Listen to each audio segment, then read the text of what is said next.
Let's go. Oh, hold on. Hold on. Beep, beep. Come on, Daddy. Mind my toe.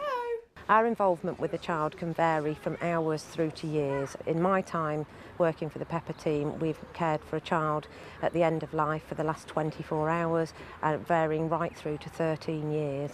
I think the main thing is we keep children out of hospital, and children don't want to be in hospital all the time. The work we do really means that they can stay at home and get the quality of care at home in a familiar environment. I think it's a privilege to be allowed into families' homes with their special children to look after. Are you trying to get that toy back from Kian? Yeah? Is that yours, Patrick? Yeah, I think it is, isn't it? This is very much a local service in this particular area of Buckinghamshire and Hertfordshire. For us, it's important to get to know the families, to be able to provide them with the support that they need. So ideally, if a child is diagnosed with a condition that would be life-limiting or life-threatening, if we can get involved early on, it allows us to build a relationship, to develop trust, and for them to understand what the service is about. Hey, Jamie. Hello. You've not forgotten my name, Jamie. My name is Zingzilla. No. Is it Poe? What's my name? Go. Sarah, you remembered. Jamie's got congenital heart disease and he's classed as terminally ill, and he's 11 now, and God willing he'll be 12 in August. But all them years ago, when we knew he had these problems, our lives were basically turned upside down, and we knew that our lives would never be the same. It's very hard to explain, and at times it's very hard to live with. But, you know, with help and support from Pepper and other people, it helps us through. He's always been at home with us. We've never really left him as such, and that's the way we want to keep it. And if he falls ill, we don't really want him in a hospital with strange people that he doesn't know. So the fact that Pepper could come in and help us and administer medication and give us that break if need be, you know, that's a big bonus for us. Jodie, she's lived with this since she was 2.5. And Jamie was taken critically ill a week before her 3rd birthday. So all she's known is hospitals. And she came home with us 6 months after Jamie was taken really ill and started telling people she was intubating and extubating her dollies, so taking them on and off of life support, which isn't normal, but the school understood that. And it's had a very big impact on her, hasn't it? Having a young sibling that's ill, thinking that you could lose that brother at any time, it can't be very nice. I think the older she gets, it's never going to be easy, but she'll be able to cope with it better. Yeah, but equally, having said that, when he was due to have this operation a few weeks ago, her response to me was, why can't I be young enough not to understand that he's got to have an operation? Because she also understands the risks of the operation. So it's a double-edged sword, really. For these children, growing up in a family where brother or sister have got extra needs, complex needs, disabilities, possibly life-limiting illnesses, it does throw up all sorts of challenges for these children. They will possibly have to take on extra responsibilities, extra roles that children of their age wouldn't normally have to do, helping looking after their brother or their sister. We have various aims of what we will achieve through having the sibling group and having the opportunity for the children to get together. One of those being that they will be able to feel that they're in a supportive environment where they're able to share some of the worries and the feelings that they're dealing with day to day within their family. They've got another sort of supportive environment where they can perhaps share those feelings and those worries, that they feel if that's what they're needing at that time, it gives them another outlet. They might be worrying about what's going to happen to their brother and sister. Maybe they are going to die soon, but they haven't felt able to talk to their family about this. Good afternoon, how are you then? Enjoying your holidays? Enjoying not having Ross around? Eh? You've got Mum and Dad all to yourselves, haven't you? You're missing them, aren't you, Benjamin? You miss them coming in your room annoying you, don't you? Aren't you? You couldn't go into a reptile house, but they brought you out a lizard. That was nice. Bearded dragon, wasn't it? That big. Was it? Yeah. As big as that? Yeah, it's really heavy, wasn't it? Ben? Called Spike. Spike. Yeah. We got referred to the John Radcliffe Hospital in Oxford. and it was there that they diagnosed him with muscular dystrophy. That was when he was 6. When we found out what Duchenne was, it's quite really upsetting, really, when we found out the outcome. They give you the worst no matter what. That's when we found out it's a muscle wasting disease. All his muscles go, affect his heart and his organs most fully. So that's hard to take in. That was. Yeah. This was Benjamin before we knew about Duchenne. He was about 2.5 then. As you can see, he's still walking. We knew nothing about it then. Oh look, this is a good one. That's Benjamin, yeah. That's in Wales at Folly Farm. I sometimes do spend more time with Benjamin than Ross, which is a bit unfair, and Ross sometimes feels left out. Ross goes to Pepper sibling group now, which he absolutely loves it.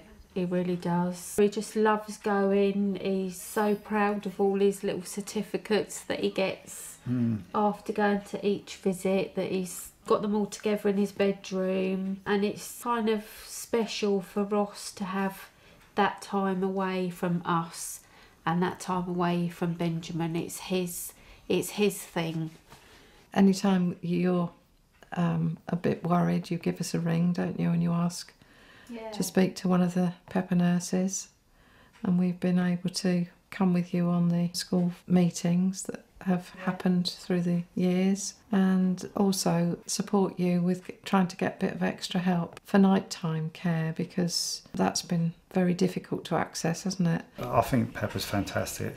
It really has helped us a lot, really. I'm getting quite emotional, really, because they've done so much for Benjamin and Ross, and as a family, you know, it gives us more time to spend with each other, and it's nice for Benjamin to see someone else, because his school's quite far away and he hasn't got any school friends, so it's nice for Liz to come along and just sit with him, play Connect 4, bingo, you know, while me and Ross and Danielle are out somewhere else. We know Benjamin's safe here. Without Pepper, we would be, well, each day would just be a struggle, really, wouldn't it? Has he been asleep for long? A little while since we come back from the house. Okay. Did they change any of the plans with his emergency drugs for if he has lots of seizures? They said that I can give 2 emergency diazepams, Yeah. but they said if it's after 12 o'clock, then 4 hours after you can give another emergency diazepam. Will you call us if you're giving the 2 lots of diazepam? I have to call you once I've given the second diazepam. Yeah. Then I have to, if I give the next step, I have to call an ambulance and I have to ring you as well. Yeah, okay. Because obviously, as you know, I get here quite quickly because I'm quite local, but if someone else is on call, it can That's why I take... ring an ambulance before I ring. Yeah. Okay, well, brilliant. Can I go and see him? Yeah, sure. Because you often look like you're asleep, but you peep, don't you? Hello, Keenan.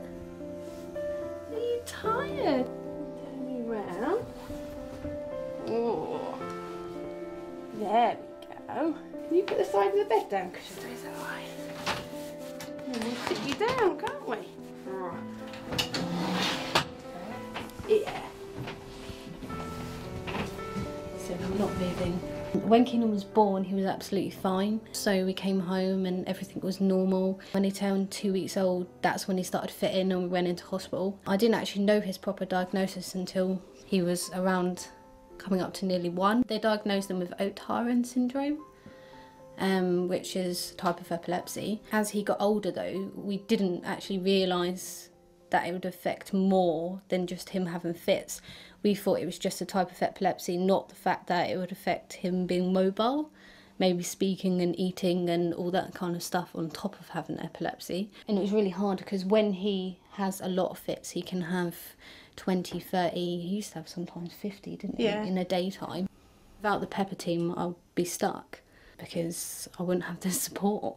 Keenan wouldn't, which is the most important as well. It's important for Keenan to have a bond with a nurse and to get to know them and feel comfortable while he is ill, and, you know, comfortable with them doing medical things that he's not comfortable going into hospital doing. It's 24/7. Krista doesn't get a break. So the idea behind Dr. Ray referring Keenan to us was to try and give Mum a break from the constant care. Patrick was £9 when he was born and he looked absolutely perfect. But unfortunately, they realised very quickly that there was something wrong. Patrick had a problem with his bowel, and they said that he would have to have a stoma sited immediately, that he wasn't going to be able to feed. And we were absolutely devastated. We thought, that was our beautiful baby boy. And if now that was all that was the matter, it would be, quite okay and easy to deal with. But unfortunately, they realised after the surgery that Patrick wasn't feeding very well, that he wasn't even waking up. So when we brought Patrick home, he had no particular diagnosis. He was being tube fed and had a colostomy. I had a 20-month-old daughter who hadn't seen me for a number of weeks, and that was our first visit from the Pepper team. And we were very grateful for the help. Obviously there were lots of medical things that we didn't understand. We had no experience of dealing with a stoma and a baby with a colostomy. He was being tube fed, which was quite tricky. All of a sudden you have to learn how to do all these quite complex medical things, so they helped us a lot. I think also the key thing as far as having the Pepper team to look after Patrick is that they are nurses. And we've got to a stage with Patrick that he has severe epilepsy and at times will have to have some emergency medication administered if his seizures last for longer than 5 minutes. Pat arrived with a big box of creative art and craft, Play-Doh, and Neve's face just lit up. I volunteered because in the first place, Ian Rennie looked after my husband 26 years ago, and I feel so grateful for the support they gave me and my family, and I want to pay back some of that. And because I'm a teacher, nursery school teacher, I felt that I could offer my skills to the paediatric team, and I've been with the paediatric team for about 16 years now. And now Pat comes regularly and literally just sits and plays with Finn and Neve while I'm, spending time with Patrick. And it's also nice because they know it's associated with Patrick and it's fun. Shoes on as well, his feet are a bit chilly. Excuse me, Patrick, sorry, lovey. Mummy's lifting up your head, Patty, just to tuck your sling down.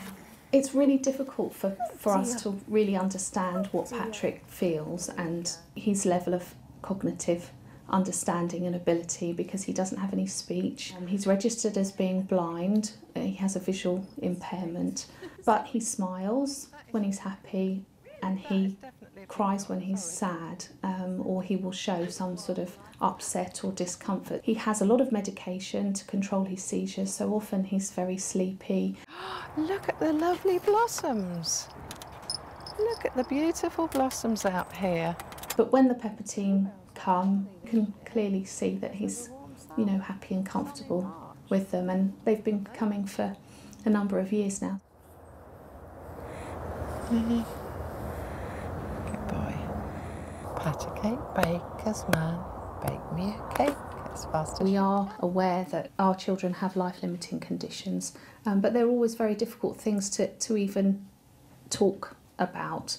Patrick doesn't have a diagnosis, so there isn't we're not given a specific amount of time. And the key for us is that the time that he does have, we want it to be as special and as much fun, and that, he's comfortable and happy. Great privilege to become nurses in a friendly environment within your family, in your home. You trust us with your little ones.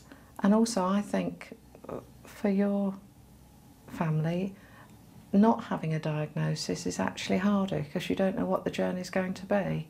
Well, over the years, I think we've been really lucky to be involved in lots of special moments in families' lives. A number of years ago, we had a family where there were 2 children affected by a condition who meant they were both in wheelchairs and both needed 24-hour care. And their mum remarried and we were invited to the wedding. 2 of the nurses were invited as guests, and I went along as a support for the children. So I picked the children up in the morning, drove their mum's van that had been adapted for 2 wheelchairs, got them to the wedding, cared for them throughout the day, and then took them home in the evening where there were other people at home to care for them. So being involved in something like that makes a real, it's completely different to just going in and nursing them. I believe that giving money to Pepper would be massive towards the children, and that's the most important thing, as the children get what they deserve, as they are ill and they need help. As much as the family can help, they can't do everything. Wow. You're gonna sit there, are you? And there's Sarah's. You've got your drink. What have you got, Jamie? Water. Look. What have I got? Oh, cheers. Cheers. Ching ching. No beer in there. I think Pepper deserve a medal, actually, because we hadn't actually heard of them before we got introduced to them and for them to start coming round. And they have been absolutely brilliant, you know, without their help and support. You know, who knows, we might not be together as a family. They came in just at the right time and, you know, got us back on track. And without an association like themselves, I think a lot of families would be a lot worse off. So, you know, we support them all the way. But the way we look at it is Jamie's enriched our lives so much, and he's so happy, and we just want to enrich his life as much as possible. And he loves meeting people and music. So this is one of the ways that we sort of give back to him as well. And it's nice for the rest of us. We all get a lift from it as well, meeting all the people. When we knew that Jamie's life was going to be short, we set out to try and make it as full as possible and meet different celebrities around the world, etc. And that became our goal, so we could have like a wall of memories. Right, let's go. You've got his water here.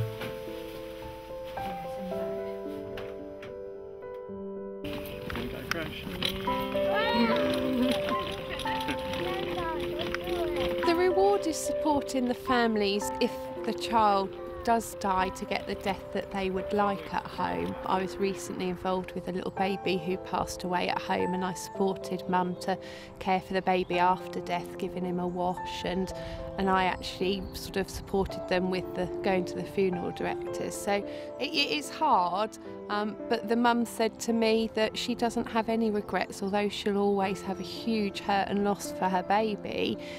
The death was as good, she has no regrets. So she planned it and we supported her. So she was really grateful.